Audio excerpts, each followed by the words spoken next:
So every now and then I get a lesson that you guys request. This is that lesson.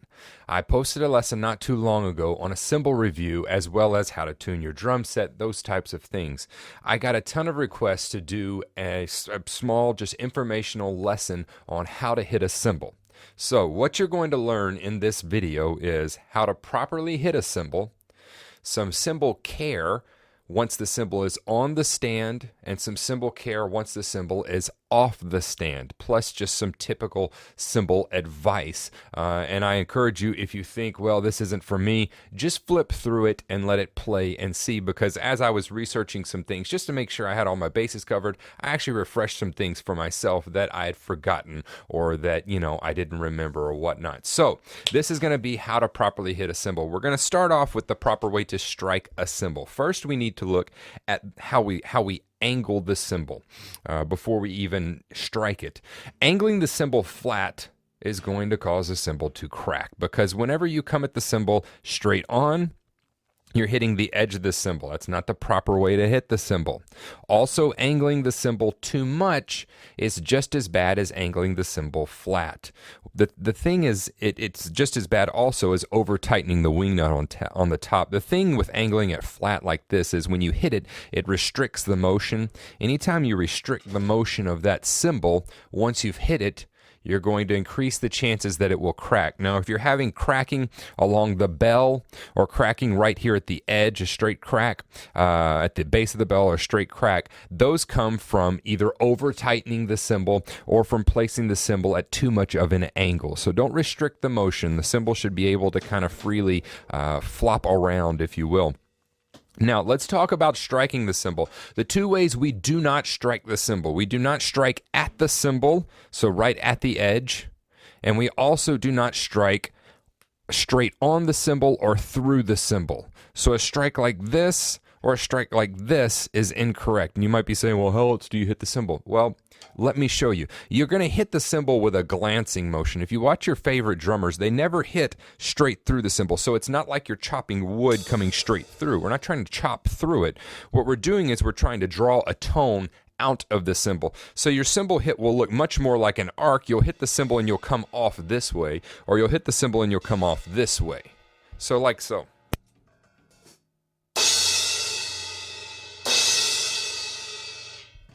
Not directly at and not straight down at it or through the cymbal. Now that brings us to where do we strike on the cymbal?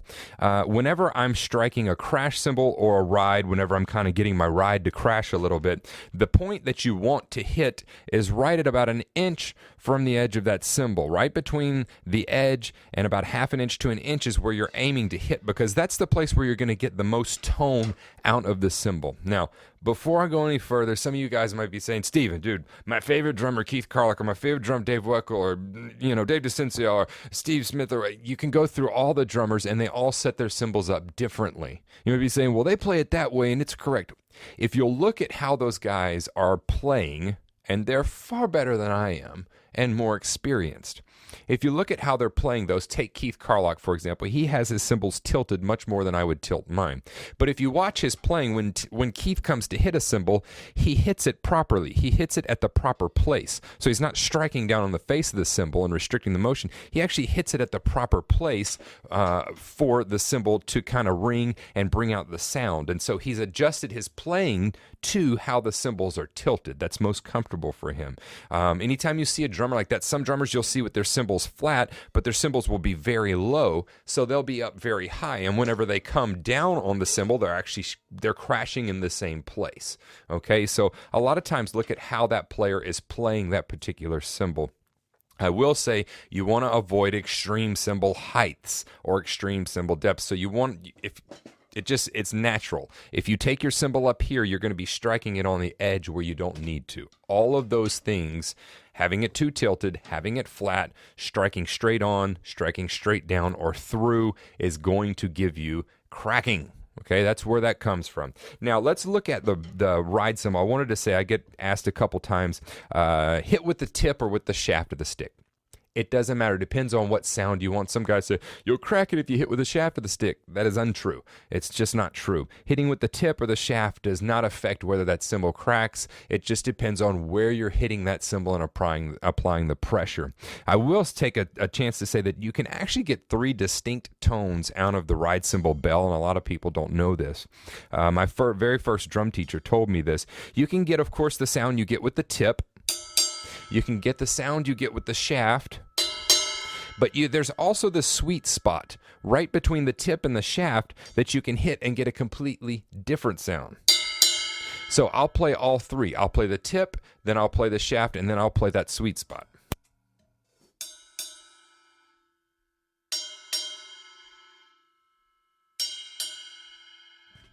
So it's a slightly different tone, and depending on what style of music you're playing, you may want to utilize that.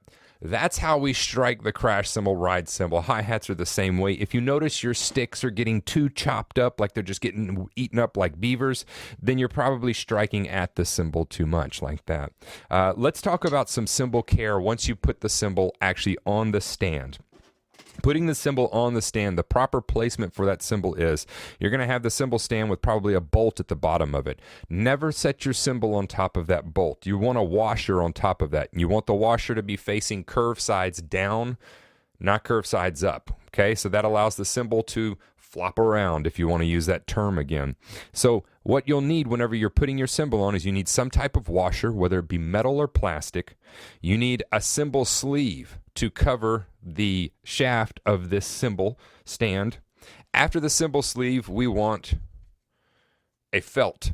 Okay, and now your cymbal stand is properly ready for a cymbal to be placed on it. The cymbal sleeve protects it from metal on metal. Always, always remember this. Avoid metal on metal when it comes to cymbals.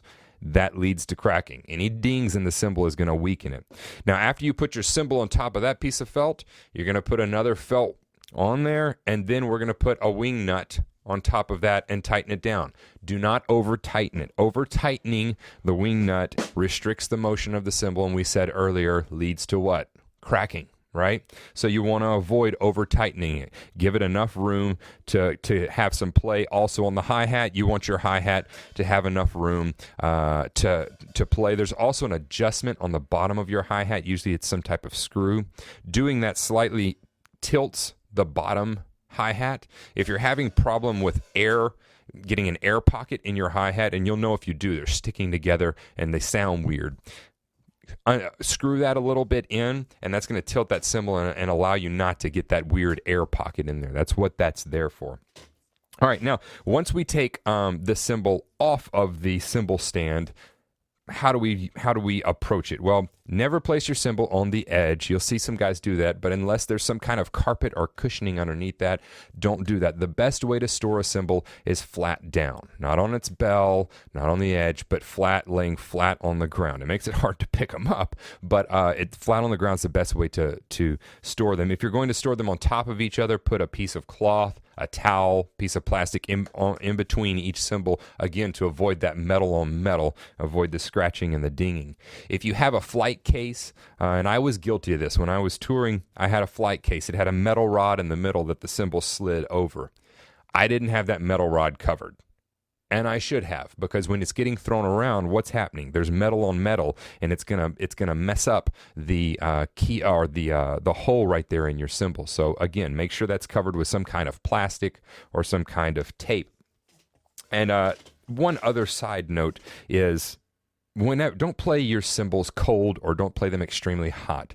Allow your cymbals to adjust to the temperature of the room. It's really important. Bring them in about half an hour to an hour before you play in that room, and allow the cymbals to absorb the atmosphere or the weather in that room, because playing a cymbal that's too cold or playing one that's too hot is going to mean it's either too stiff or it's going to mean it's too malleable, right? And so we don't want to damage the cymbal by doing that. That places the cymbal at risk by playing it. So allow it to adjust to the room temperature. They also sound differently. If you listen to them, they'll sound differently once they warm up to the room. One other thing, and I used this as early as last night. I had a larger club that we played here in town for New Year's Eve, and got there, cymbal stands had no felts, no washers, nothing, just the stand with a bolt. Well, that's murder if I put my cymbals on there. So you can buy this. This one was $15.99 at Guitar Center, although I've gotten them a ton of other places. I keep a Ziploc bag or some type of baggie full of cymbal parts. So I have a couple wing nuts in there.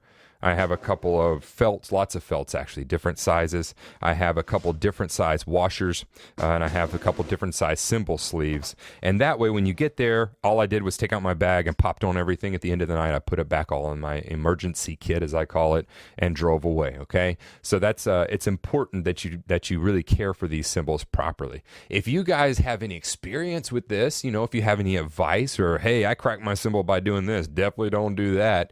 Then put that in the comment section below. I'm no expert. I'm not the go-to expert on cymbal care, but I have been playing a long time and I have done my research, and I do understand how to properly take care of a cymbal and why they may crack. So hopefully that helps. Again, this is a lesson that you guys wanted, and hopefully it was as informative as you wanted it to be. We'll talk to you soon.